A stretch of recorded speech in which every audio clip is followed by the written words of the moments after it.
My name is Ibrahim Traore. But today, I am not speaking to you as the president of Burkina Faso. I am speaking as a brother, a voice long buried beneath oceans and centuries, now rising. For 400 years, we have been divided by an ocean that carried away more than bodies. It severed songs, silenced names, and scattered families into lands where survival replaced identity. But what if I told you that everything you were told about that separation was incomplete? What if the stars our ancestors watched in Africa were the same ones you've looked at all your life, waiting for a sign you could never name? Because the truth is, you were never forgotten. You were never abandoned. And now, something extraordinary is happening. A reunion is unfolding not in textbooks or politics, but in hearts that recognize home again. A plan is already in motion. And what you're about to hear will change how you see Africa, how you see yourself, and how you understand your power. Stay with us, because this isn't just a story, it's your seat at the table. Subscribe, share, and join a conversation our elders dreamed of but never got to witness. The future is calling. Will you answer? It began at 3 o'clock in the morning in Ouagadougou. The capital was quiet, but my mind was loud. The pressure of leading a country weighed heavier that night, fighting terrorism on our soil, resisting the ghostly grip of former colonial powers, navigating global isolation. I was exhausted, but not from politics. I was exhausted from pretending this fight was only mine. So I opened my laptop, looking for answers in the silence. I started watching videos from America, those haunting images that had echoed across the world. George Floyd, his breath stolen beneath a knee. Breonna Taylor, murdered in her sleep. Young Black Americans flooding the streets, not with weapons, but with raw righteous anger. Signs raised high. Voices hoarse from shouting truths that should never need repeating. I am human. I deserve to live. I deserve to breathe. And as I watched them marching, crying, standing, something struck me harder than any headline ever had. I saw myself. I saw my soldiers, young, under-resourced, standing against foreign-backed insurgents with nothing but will and belief. I saw my people, farmers, students, mothers, who refused to accept poverty as destiny. The fire burning in Minneapolis was the same fire I had seen in the eyes of our youth in Bobo Dioulasso. The resistance in Detroit mirrored the defiance I felt from the hills of Banfora. That night, my presidency changed. I picked up the phone and called the one person whose wisdom always cut through confusion, my grandmother. 89 years old. The keeper of our family's oral history. The one who had lived through drought, war, liberation, and betrayal, and still held the names of ancestors on her tongue like prayers. She answered softly, already awake. I told her what I had seen about Floyd, about the crowds, about the pain, and then I asked her something I had never dared ask before. Grandmother, when our people were taken across the ocean, did we ever stop believing they were still our family? There was silence, a long silence, so long that I feared she had fallen asleep or chosen not to answer. But then she whispered something that pierced straight through history. Ibrahim, she said, every night for 400 years, African mothers have looked at the stars and wondered if their stolen children were looking at the same stars too. Every harvest season, we set aside food for those who might never return but who we never stopped claiming. Every celebration, we sang songs for voices we could no longer hear but never forgot. Then her voice cracked. We never stopped waiting for you to remember who you are. I wept. Not as a president, not as a soldier, but as a son of Africa finally understanding the depth of our wound. That conversation reshaped everything I thought I knew about the African American experience. For too long, we had allowed maps and passports and languages to convince us that we were different. We had accepted a lie engineered by those who feared what would happen if we ever stood together again. Because if Africa and her stolen children ever remembered their connection, those who profited from our separation would tremble. That night, I made a quiet promise to my grandmother and to myself. I would not let another generation pass believing they were forgotten. I would find a way to reconnect us, even if it meant defying every protocol, every diplomatic script, every unwritten rule designed to keep us apart. But I did not yet know that a letter arriving 6 months later would be the spark that turned that promise into a revolution. Because that letter, written by a woman I had never met, would change not only the course of my presidency, but perhaps the very course of our history. 6 months after that midnight call with my grandmother, a letter arrived at the presidential palace. It was addressed not to the head of state, but simply to Brother Ibrahim. Inside was a message that felt more like prophecy than correspondence. It was from Dr. Aisha Williams, a professor of African Studies at Howard University in Washington, D.C. Her words were not academic. They were trembling, personal, and sacred. She wrote as someone who had finally found something she had been searching for her entire life and still feared she might lose it. She had spent 3 years tracing her family's genealogy. Through DNA testing, oral traditions, and a pilgrimage through dusty archives, she had uncovered her lineage, one that led directly back to the Mossi Kingdom, here in Burkina Faso. Not just the nation, the village, the family, the name. She wrote, "Mr. President, I know where I come from now. I found my village. I found my people. I found my history. But I do not know how to come home. I do not know how to bridge the gap between who I was before slavery and who I have become after 400 years in America. I do not know if there is still a place for me in the land of my ancestors." I read her letter 17 times, and each time, the same shame clawed at me. Shame that a brilliant woman, our daughter, our kin, could trace her way home, only to wonder whether she still belonged. Shame that centuries of separation had done their job so well that even the return felt foreign. Shame that we had made no path back for those who never left us in spirit. That night, I did something unprecedented. I called Howard University and asked to speak with Dr. Aisha Williams directly. When she answered, I said one thing. "Dr. Williams, this is Ibrahim Traore, President of Burkina Faso. I received your letter. You are not a stranger here. You are a daughter returning home, and we have been waiting for you." We spoke for 3 hours, not about politics, not about projects, but about pain. She told me what it meant to grow up black in America. The burden of proving her intelligence in classrooms designed to doubt her. The exhaustion of walking into rooms where her presence was seen as an exception. The ache of climbing ladders built by others, always reaching, never belonging. And then she told me something that stayed with me ever since. When I discovered my African roots, I didn't just feel informed, I felt whole. For the first time, I wasn't just reacting to racism. I was returning to a story bigger than slavery. A story of kings, healers, architects, warriors. A story I could belong to, not just survive. That moment changed everything. I made her a promise. You will not be the last. We will build bridges not only for you, but for every one of our scattered family members ready to come home. But I knew this could not happen through speeches or ceremonies. It had to be quiet, strategic, protected. I called it simply the reunion. Not through government channels, not through press releases, but from one heart to another, one phone call at a time.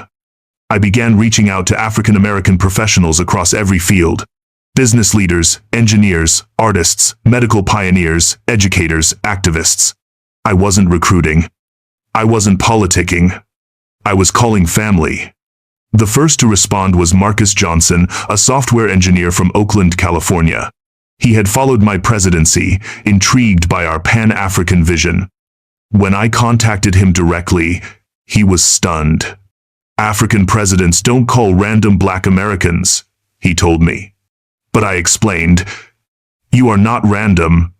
Your great-grandmother was born on this land. Your brilliance in Silicon Valley is not a departure from African ingenuity. It's its continuation." Marcus agreed to visit Burkina Faso not as a tourist, but as a returning son. On his first day, I introduced him to our national tech team, young Burkinabe innovators, crafting bold solutions with shoestring resources and iron resolve. He had expected to offer help. Instead, he found equals peers who pushed his thinking, challenged his assumptions, and expanded his vision. By week's end, Marcus wasn't just visiting, he was investing. Together with my team, he co-founded a fintech company building tools not for charity, but for African financial empowerment. But the moment that broke him was not in the boardroom. For the first time, he told me, I wasn't the token black guy in the room. I was just one of many. I felt normal. I felt human. One connection led to another. Dr. Michael Thompson, a cardiovascular surgeon from Chicago, called me with a proposition. I've spent my life proving black excellence in medicine.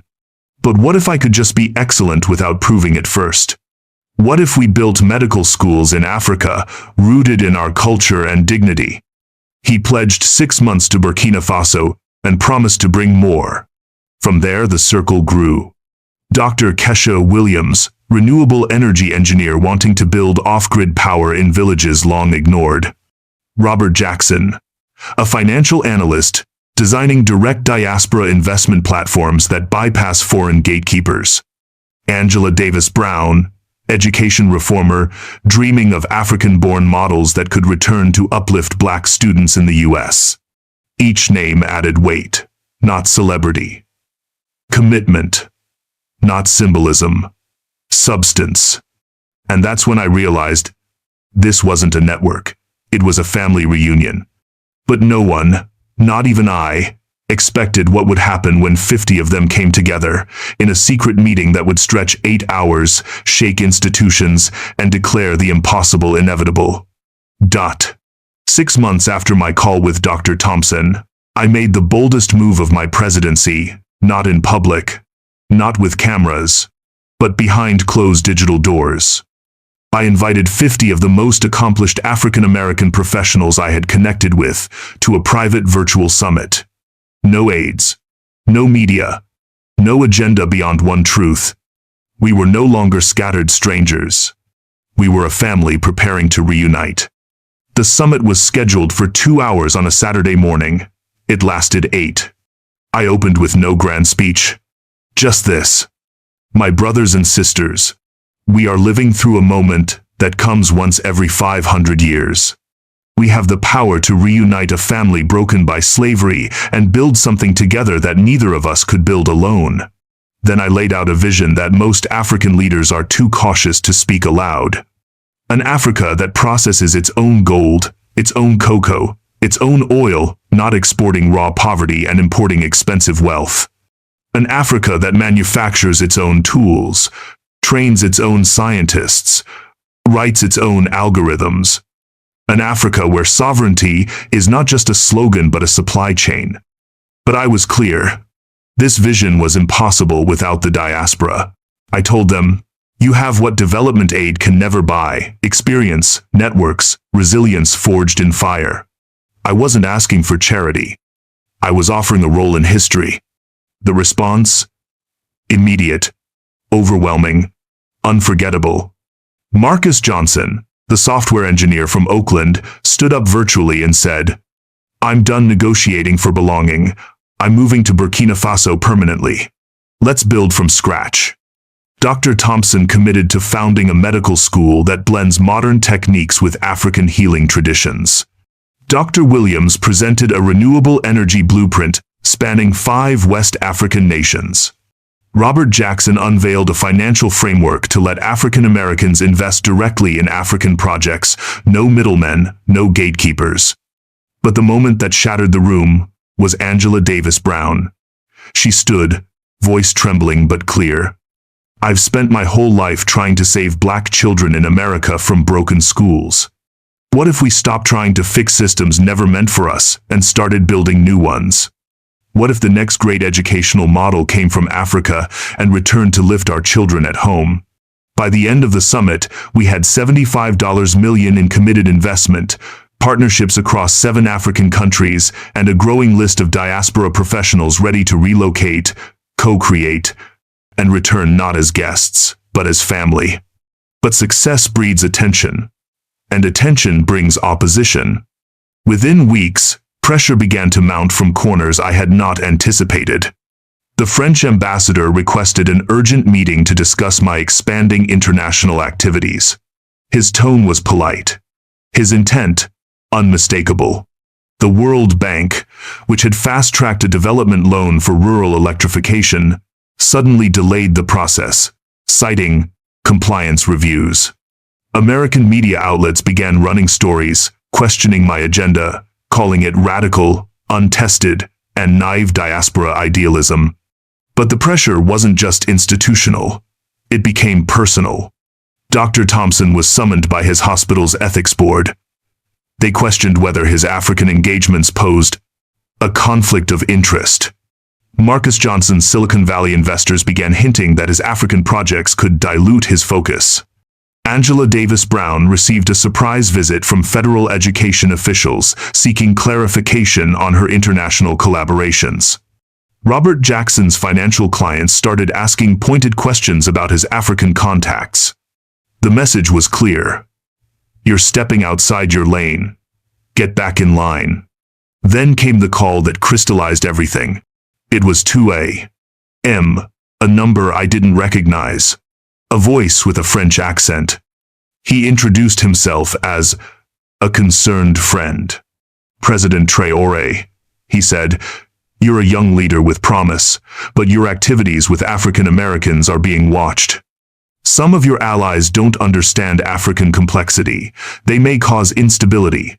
Then he paused. You know what happened to Thomas Sankara. You wouldn't want to repeat his mistakes. The threat wasn't veiled. It was carved in history. But what this concerned friend failed to understand was this. We had already crossed the point of no return. We had already felt what it meant to belong to one another again.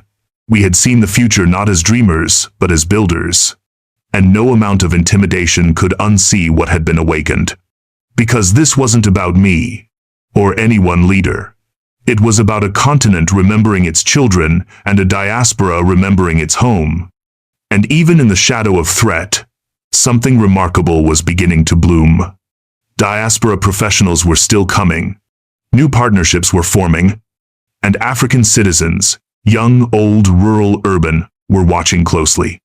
The most common question whispered across tea shops, university campuses, and village gatherings wasn't, is this real? It was, why didn't we do this sooner? And that, my brothers and sisters, is the power of reconnection. If you believe this is the Africa our ancestors dreamed of, type Africa Rising in the comments below. Let the world know we are no longer waiting for permission to heal. Because despite the forces against us, something bigger than politics had begun, and it could no longer be stopped. The ripple began in Burkina Faso, but soon, it reached every corner of the Black world. Brazil was the first to respond. Leaders from Salvador, São Paulo, and Rio de Janeiro, descendants of enslaved Africans who had kept Yoruba and Bantu traditions alive through centuries of silence, reached out to explore partnerships. They saw themselves not in our slogans, but in our story. From the Caribbean, officials in Jamaica, Barbados, and Trinidad contacted my office. What you're building, one minister said, is what our poets called for, what our ancestors sang of through chains and cane fields. How can we be part of it? In Europe, Black communities, from Paris to London, from Amsterdam to Berlin, diaspora who had long been treated as outsiders asked the same question. Is the door open for us too? The answer was always yes. But the most surprising momentum came not from abroad but from deep within the United States itself. Historically, Black colleges and universities, HBCUs, began reaching out not with ceremonial interest, but with strategic intent. They wanted student exchange programs, joint research projects, language immersion, and entrepreneurship accelerators on African soil. Black professional associations from medicine, law, engineering, and beyond asked how they could plug into the growing network. Not just for individual gain, but for systemic change. Black-owned banks and financial cooperatives in Atlanta, Detroit, and Philadelphia expressed interest in creating diaspora-driven investment platforms focused on African development. What began as a few conversations had become a cross-continental movement, but even amid enthusiasm, caution remained. Some U.S. diplomats raised concerns. They worried that diaspora engagement might bypass existing aid frameworks, weakening American influence in Africa.